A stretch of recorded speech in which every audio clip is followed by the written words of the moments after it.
आप सभी पत्रकार साथियों का बहुत बहुत स्वागत करती हूँ। और पत्रकार वार्ता एक ऐसा प्लेटफॉर्म है जिसके माध्यम से हम कई मुद्दों को जो है एक साथ उठा सकते हैं। और मैं सभी से यही मेरा निवेदन है कि कठुआ के जो मुद्दे हैं उनको लेकर आज हम बातचीत करेंगे, जिसमें से हमने जो आज का मुद्दा है, मुद्दे तो कई हैं, हम देख रहे हैं कि रोजमर्रा की जो जिंदगी है उसमें कठुआ वासियों को कई समस्याओं के साथ झेलना पड़ रहा है। और मैं ये समझती हूँ कि जम्मू कश्मीर अपनी पार्टी की वक्ता और प्रवक्ता और एमएलए कैंडिडेट होने के नाते मैं कठुआ की जनता की समस्याओं को संबोधित करने जा रही हूँ। देखिए, जिस तरह से हम देख रहे हैं कि पिछले कई समय से मैं दौरे कर रही हूँ, चाहे वो रूरल क्षेत्रों की हम बात करें या अर्बन क्षेत्रों की बात करें, कई तरीके की दिक्कतों का सामना जो है हमारी जनता को, कठुआ की जनता को करना पड़ रहा है, जिसमें मुख्य तौर पर मैं आज बात करना चाह रही हूँ बिजली और पानी की। उसके साथ साथ ही मैं बात करूंगी यातायात की समस्याओं की। बिजली का कोई समय नहीं, पानी का कोई समय नहीं, सुबह बिजली गुल, शाम को बिजली गुल। पानी का समय, कभी पानी रात को आ रहा है 10 बजे, कभी पानी 9 बजे आ रहा है। यातायात की जो समस्या है उसकी अगर हम बात करें तो जिस वक्त कोरोना चरम सीमा पर था उस वक्त कई तरीके की जो बंदिशें वो यातायात के ऊपर लगाई गई थी, कई तरह के रूट्स को जो है वो बदला गया था। और जिसके चलते आज जब हमें बताया जाता है हमारी सरकार से, मौजूदा सरकार से जो सेंटर में है, कि कोविड की जो दोनों डोजेज हैं वो ऑलमोस्ट सबको लग चुकी हैं, तो फिर इतनी देरी क्यों?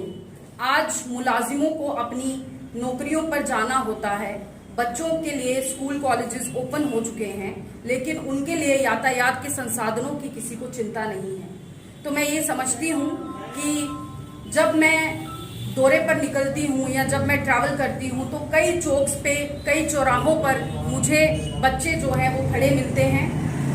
कभी वो बसेस के लिए वेट करते हैं, कभी वो मेटाडोर्स के लिए, कभी वो रिक्शाओं के लिए। तो मैं ये समझती हूँ कि जिस तरह से यातायात के ऊपर बंदिशें उस समय लगाई गई थी, उन बंदिशों को नजर में लाते हुए, उसके ऊपर ध्यान देते हुए मैं प्रशासन का उसके ऊपर ध्यान जो है लाना चाहूंगी कि उन रूट्स को पुनः जो है वो खोला जाए लोगों के लिए।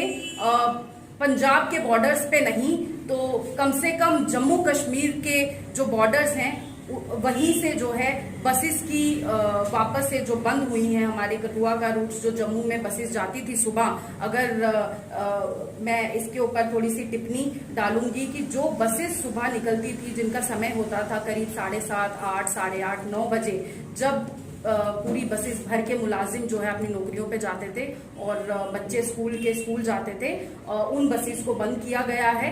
तो मैं सरकार से ये आग्रह करना चाहूंगी कि वो पुनः उसके ऊपर सोच विचार करके उनको शुरू करें, और जिसके ऊपर मुझे लगता है कि प्रशासन का ज्यादा ध्यान नहीं है। एक तो वो है, दूसरी मैं देखिए, हमारी जो बसेस थी वो नरोट और बमियाल से शुरू होती थी।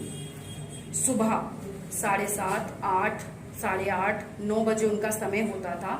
वो गांव की मैं बात कर रही हूँ, बाद में वो कुमवाल, पंडोरी वो इलाके हैं, उधर से जो हमारे बॉर्डर है, बमियाल पंजाब का बॉर्डर है, नरोट, उधर से बसेज आती थी। तो अगर बॉर्डर खोलने नहीं है तो एटलीस्ट जम्मू के बॉर्डर से आप शुरू करिए, जो हमारे जो कुमवाल जो इलाके JNK में पड़ते हैं वहां से शुरू करिए। लेकिन बच्चों के लिए, स्कूली बच्चों के लिए, सरकारी मुलाजिमों के लिए वो एक ट्रांसपोर्ट का माध्यम था। आज सबके पास गाड़ियां नहीं है, सबके पास मोटरसाइकिलें नहीं है, सबके पास पेट्रोल डीजल जो इतना महंगा हो चुका है डलवाने के लिए पैसे नहीं है। तो इस की वजह से बॉर्डर्स बंद कर दिए गए थे, वो बसेस बसेस आना बंद हो गई थी।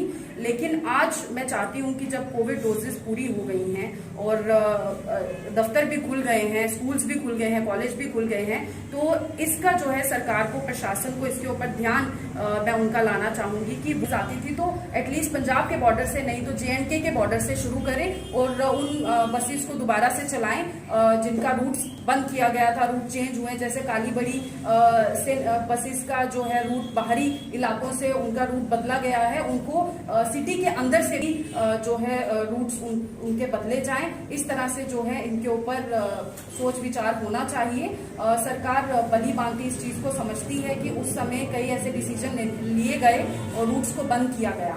दूसरी ओर मैं ध्यान देना चाहूंगी बिजली की ओर। आप सभी समझते हैं कि हमारे यहाँ सब जगह बिजली के मीटर्स नहीं हैं। खासकर मैं अगर बात करूं तो रूरल एरिया में कहीं भी बिजली के मीटर्स नहीं हैं। अपनी मनमानी से जो है वो बिल्स लोगों को लगाए जाते हैं। किसी का बिल बहुत कम है तो किसी का बिल बहुत ज़्यादा है।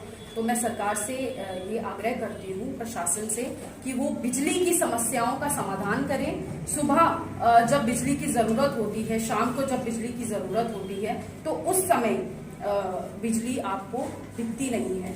और जब बिल की बारी नहीं है लेने का, सब जगह पे मीटर्स नहीं है, जैसा कि मैंने कहा। तीसरी समस्या की मैं अगर बात करूं तो पानी जो है, मुझे काफी वार्ड्स में से शिकायतें आई हैं कि पानी का कोई समय नहीं है, समय है। मुझे बताइए कि जो मेरी गृहिणियां हैं, जो घरों में हमारी माताएं बहनें काम करती हैं, वो इस समस्या से काफी दिनों से जूझ रही हैं। कई महिलाओं कार्यकर्ताओं की तरफ से भी मुझे ये बात सुनने में मिली है कि पानी और बिजली की समस्या कठुआ में दिन प्रतिदिन बढ़ती जा रही है। जैसा कि हम देखते हैं, गर्मी का मौसम भी आ चुका है, जिसमें आने वाले समय में शायद जो है ये समस्या को अगर हल नहीं किया गया तो ये समस्या बढ़ जाएगी। और पानी, बिजली और ट्रांसपोर्ट का जो ये मुद्दा आज मैंने उठाया है, ये कोई छोटा मुद्दा नहीं है, क्योंकि ये हमारी रोजमर्रा की जिंदगी को जो है वो डिस्टर्ब करता है। पानी, बिजली और ट्रांसपोर्ट, यातायात के ऊपर मैं जब बात करूं तो पुनः जो है, जो हमारे गांव के इलाके हैं, गांव के क्षेत्र हैं, वहां पे कोई हमारे पास ट्रांसपोर्ट नहीं है। सरकारी बसें तो है ही नहीं हमारे पास। हम सब जानते हैं, प्राइवेट बसेस जो थी उनको भी ट्रांसपोर्ट महकमे से बात करके पुनः उन बसेस को उनका रूट जो है निर्धारित करना चाहिए। अगर ये समस्याएं प्रशासन ने समय के साथ हल नहीं की तो हम आंदोलन करने पर बाध्य होंगे। ये मेरा सरकार को, कठुआ के प्रशासन को एक संदेश है। मीडिया और प्रेस वार्ता